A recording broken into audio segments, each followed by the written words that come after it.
Hello everybody, welcome back to another video. I'm hoping you guys are all having a fantastic day. So today's upload is going to be an episode about the long range outlook and how it's gonna play out. So let's just jump right into this. But before we do, consider subscribing to this channel, consider liking this video. This will be uploaded on Sunday, probably around 10 o'clock in the morning, and right now it is around 8, I think 45 exactly on Saturday. It won't change that much.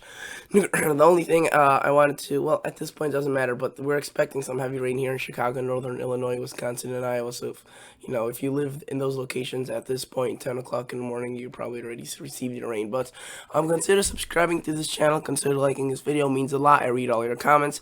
I read all your comments on the previous video where you guys were from Massachusetts, Vermont, everywhere. I really appreciate it, so thank you so much, and consider doing so yet again. So, let's jump right into this. So right now we're looking at the GFS 18Z September 14th Saturday model run. And basically, some warm temperatures are going to continue with some bouts of cooler air. Some chillier temperatures definitely occurring, but not definitely no Arctic attack or any of that sort in the near future. It seemed earlier as if that would be possible. Now it seems less possible. But again, this is just one model run. But let's just run through this. As you can see, we go forward. There's Tropical Storm or Hurricane Humberto down to the Atlantic Basin. And that moves off the coast and hurries off towards the east. While we get another little system, I call it little because it's not really well organized, Wednesday, September, mid next week, that passes through. And then we see, now Friday, September 20th, so next Friday, you can see that we have a high pressure in charge, and we have a low pressure right here, so fairly warm conditions occurring across the mid-central of the portion of the country. It seems based on the MSLP graphics, and I shouldn't have probably switched off of that, because now it will take forever to load. Let's see if we could just stay on here and make it stop loading. Okay, good. I saved myself. Okay, so we go forward in time, and now we see a bigger storm, much larger storm. This is 995, 994 in pressure, so that indicates it's much stronger. It's a much more healthier system, and we move this forward into motion. You can see there's a cold front. There's some definitely cooler air behind it, but nothing of sort that the models were showing earlier, like a huge cool blast. At this point, it seems some chillier air definitely occurring, not by large amounts. And then we could start seeing some snow showers to extreme north. That means southern Canada, southeastern Canada, but not in the U.S. quite yet. Well, other than the higher elevations, but notice how we could be looking at bouts of warmer temperatures. Also, I want to point out that there will be a cooler blast of air for the northwest, and you can see right there it comes through. This is already Tuesday, Wednesday, and actually that will induce some snow in the higher elevations. So if you're traveling in the northwest, whether you're just traveling for family vacation or you actually travel, you ship goods, be careful, because on some of those higher elevated roads, I heard that not just higher elevated regions, I should rather say, there could be up to several inches of snow. So it's September, mid-September, so it's not unheard of to see snow in the mountains. Definitely not. And if we were to go to the 2-meter temperature anomaly, so I could demonstrate to you this 2-meter or this cool blast that will be affecting the northwest, which will lead to eventually the snow taking hold across those northern passes. You can see that as of now, very warm conditions across a good portion of the country, if not all of the country, seeing nice warm conditions. One benefit of this is, even if you're suffering from some heat, you will be seeing some very nice fall foliage. The leaves will be beautiful this year, it seems, and I predicted that earlier on in my forecast. It was like 2 months ago, who will see the best fall foliage this year, and basically what I did is I talked about how this upcoming fall could really see some really nice fall foliage. And this is not wanting to load at all, so I apologize about that. But hopefully this could, consider loading in the next couple of seconds. If not, then we could just jump to the 8 to 14 day outlook, and I could update you on this. And if we were to look at this, you would see that they still have above average conditions for a good portion of the country, and unfortunately, you could see also drier across the northern portion of the country. I think this is a little bit biased. I don't know if it will be that warm, but you could see they have lesser confidence, or you could see 30 to 40% chance, which isn't too awfully high, but isn't too low either, given it's 8 to 14 days out. And then you could see though for the 6 to 10 day outlook, they have a much above average conditions across the east, but then that cooler area in the west, which will be actually a nice relief since they've been dealing with some warm temperatures this whole summer, and I just don't know why this doesn't want to load. That's okay.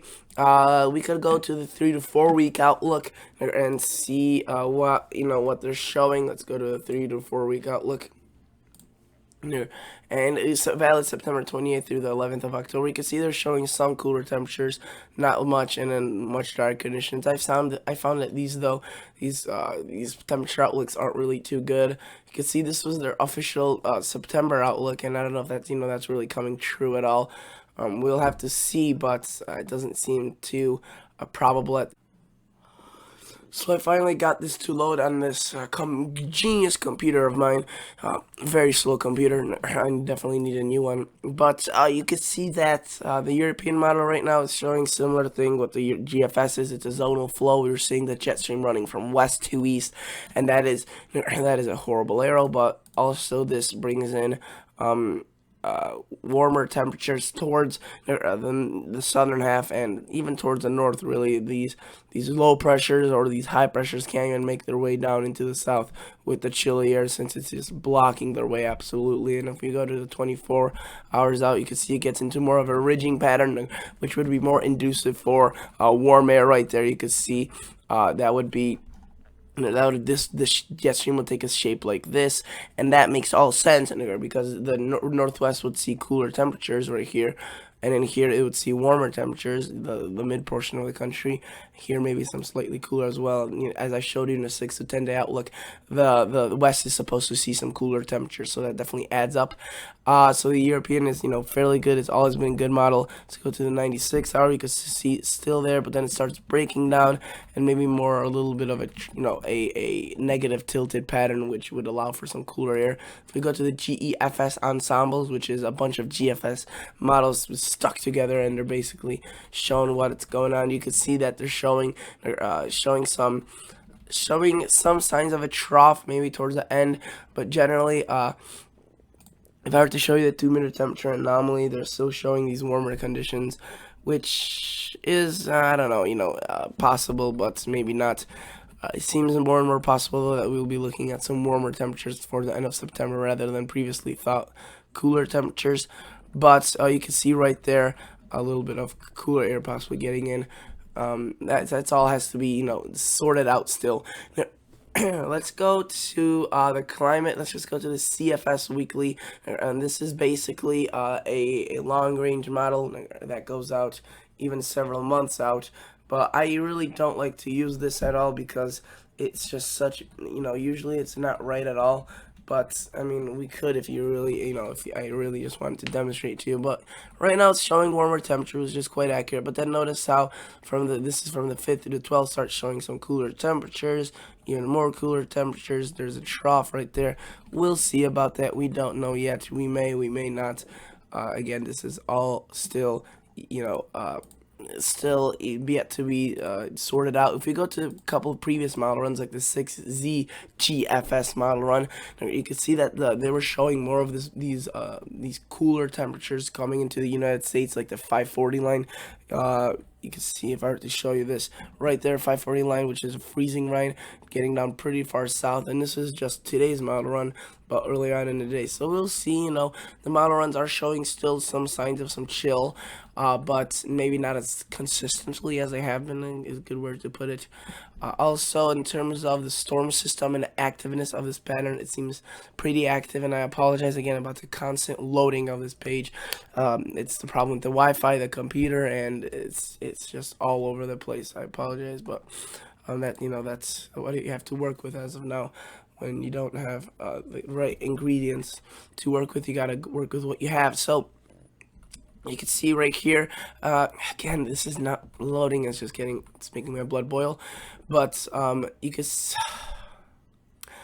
If you were to get this to load, you'd notice that there's these big storms, like these low pressures. There's a low pressure right there. There'd be one coming up from the northwest, diving south. These are basically just indicative of the pattern that's going on right now.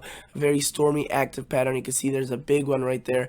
This is, with that big trough in the west that would be producing those chilly temperatures and possibly some snow. Notice right there it evolves and becomes a fairly pronounced system. This is, I think, the one that's the weaker one of the two, but despite it being weak, I think that's the weaker one of the two. Yeah, it is. This is the stronger one of the two, and you can see it gets down to 992. It produces more chilly air and possibly more intense winds with it. So we'll see how this all plays out. Hopefully you enjoyed despite the constant lagging. I mean, I'm a little bit sick, but that's okay. And thank you guys so much for watching. See ya. Bye.